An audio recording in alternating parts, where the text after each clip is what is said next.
আসসালামু আলাইকুম। বন্ধুরা, দেখতেই পারছেন কর কমিশনার কার্যালয়ে ১১১ পদে আবারও একটি নতুন সার্কুলার প্রকাশ করা হয়েছে, যেখানে আপনারা এসএসসি ও এইচএসসি পাশে আবেদনটি করতে পারবেন। কিছুদিন আগে ১০২ পদে কর কমিশনার কার্যালয়ে ঢাকা কর অঞ্চল ২০-এ নিয়োগ বিজ্ঞপ্তি প্রকাশ করা হয়েছিল। এবার কর অঞ্চল ২১-এ ঢাকা নিয়োগ বিজ্ঞপ্তিটি প্রকাশ করা হয়েছে। সো আবেদন করতে কত টাকা খরচ পড়বে, কবে থেকে শুরু হবে এবং কিভাবে আবেদনটি করবেন, সম্পূর্ণ তথ্য এই ভিডিওতে আলোচনা। তো আপনারা স্কিপ না করে সম্পূর্ণ ভিডিওটি দেখতে থাকুন। ১ নম্বরে বলা হয়েছে কম্পিউটার অপারেটর। বেতন গ্রেড হলো ১১,০০০ থেকে ২৬,৫৯০। শূন্য পদের সংখ্যা, পদ সংখ্যা আছে ১টি। শিক্ষাগত যোগ্যতা কোনো স্বীকৃত বিশ্ববিদ্যালয় হতে বিজ্ঞান বিভাগে স্নাতক সম্মান, সমমানের ডিগ্রি এবং কম্পিউটারে মুদ্রাক্ষরে প্রতি মিনিটে বাংলা ও ইংরেজিতে যথাক্রমে ২৫ ও ৩০ শব্দের গতিসহ সংশ্লিষ্ট বিষয়ে সাবস্ট্যান্ডার্ড অ্যাপটিটিউড টেস্টে উত্তীর্ণ হতে। ২ নম্বরে বলা হয়েছে প্রধান সহকারী। এখানে পদ সংখ্যা আছে ২১টি।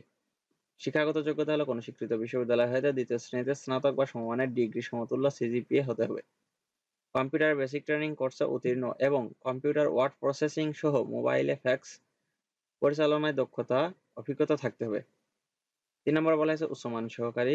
পদ সংখ্যা আছে ২১টি। শিক্ষাগত যোগ্যতা হলো কোনো স্বীকৃত বিশ্ববিদ্যালয় হতে স্নাতক বা সমমানের ডিগ্রি, কম্পিউটার বেসিক ট্রেনিং কোর্সে উত্তীর্ণ এবং কম্পিউটার ওয়ার্ড প্রসেসিং সহ ইমেইল ফ্যাক্স পরিচালনায় দক্ষতা ও অভিজ্ঞতা। ৪ নম্বরে বলা হয়েছে ষাট মুদ্রাক্ষরিক কম্পিউটার অপারেটর। পদ সংখ্যা আছে ২১টি। কোনো স্বীকৃত বিশ্ববিদ্যালয় হতে অনন্য দ্বিতীয় শ্রেণী বা সমমানের সিজিপিএতে স্নাতক বা সমমানের ডিগ্রি, কম্পিউটার ব্যবহারে দক্ষতা, কম্পিউটার কোর্সে প্রসেসিং, ইমেইল ফ্যাক্স পরিচালনায়, ষাটলিপি লিখনে সর্বনিম্ন গতি প্রতি মিনিটে বাংলায় ৪৫ শব্দ, ইংরেজিতে ৭০ শব্দ। কম্পিউটার মুদ্রাক্ষরে সর্বনিম্ন গতি প্রতি মিনিটে বাংলায় ২৫ ও ইংরেজিতে ৩০ শব্দ। ৫ নম্বরে বলা হয়েছে অফিস সহকারী কম্পিউটার মুদ্রাক্ষরিক। এখানে পদ সংখ্যা আছে ২৪টি। কোনো স্বীকৃত বিশ্ববিদ্যালয় অন্যান্য দ্বিতীয় বিভাগ থেকে সিজিপিএতে উচ্চ মাধ্যমিক সার্টিফিকেট বা সমমানের পরীক্ষায় উত্তীর্ণ। ৬ নম্বরে বলা হয়েছে অফিস সহায়ক। এখানে পদ সংখ্যা আছে ২৩টি। কোনো স্বীকৃত বিশ্ববিদ্যালয় হতে মাধ্যমিক স্কুল সার্টিফিকেট বা সমমানের ৬টি বিভাগে ৬টি স্টেপে আপনার মোট ১১১ পদে নিয়োগ বিজ্ঞপ্তি প্রকাশ করা হয়েছে। এখানে পরীক্ষায় অংশগ্রহণের জন্য অনুসরণীয়। এই দেখেন, প্রার্থীর বয়স ১ মে ২০২৪ তারিখ থেকে ১৮ থেকে ৩০ বছর হতে হবে। তবে মুক্তিযুদ্ধ, পুত্র-কন্যা সন্তান এবং এতিমদের জন্য ৩২ বছর পর্যন্ত শিথিলযোগ্য। তবে এফিডেভিট গ্রহণযোগ্য নাই। এবং ৬০ মুদ্রাক্ষরিক কম্পিউটার অপারেটর, অফিস সহকারী কম্পিউটার মুদ্রাক্ষরিক পদের বিপরীতে কর বিভাগে কর্মরত প্রার্থীর ক্ষেত্রে বয়সসীমা ৪০ বছরের পর্যন্ত শিথিলযোগ্য। যারা সরকারি, আধা সরকারি চাকরি করছেন তাদের অবশ্যই অগ্রিম কপি গ্রহণ করতে হবে শিক্ষা প্রতিষ্ঠান থেকে নিয়ে, বা যে প্রতিষ্ঠান, এবং কোটার সংরক্ষণ করা আছে সে কোটার আপনার প্রার্থীর কোটার কাগজপত্র সম্পূর্ণ সাবমিট করতে হবে। এখানে মৌখিক পরীক্ষার জন্য কি কি দিক নির্দেশনা আছে এগুলো আপনারা একটু দেখে নেবেন। আবেদন গ্রহণের যে আবেদন লিঙ্ক অবশ্যই ডিসক্রিপশন বক্স চেক করবেন, সেখানে দেওয়া থাকবে, সেখান থেকে আপনারা চাইলে আবেদনটি করতে পারবেন। আপনার আবেদন শুরু হবে ৮ মে ২০২৪ সকাল ১০টা থেকে এবং আবেদন তারিখ শেষ হবে ২৩ মে ২০২৪ বিকাল ৫ ঘটিকা পর্যন্ত।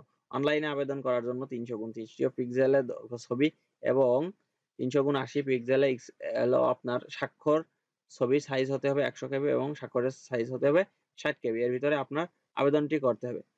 আবেদন করতে আপনার কত টাকা খরচ পড়বে?